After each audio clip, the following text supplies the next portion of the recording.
जसा माझ्या अंतरी जणू देव रुजला, तसा मी माझा अहो गुरु पुजला।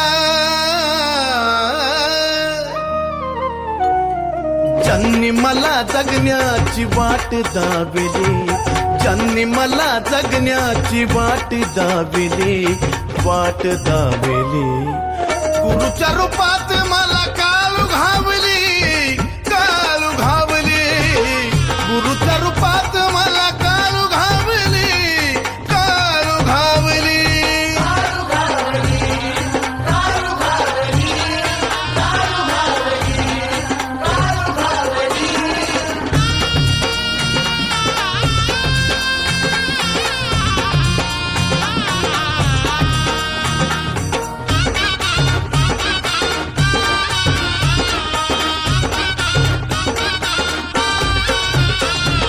सदा जो सेवेत राहतो गुरुच्या आज्ञात, 18 पुराणाचं ज्ञान सहज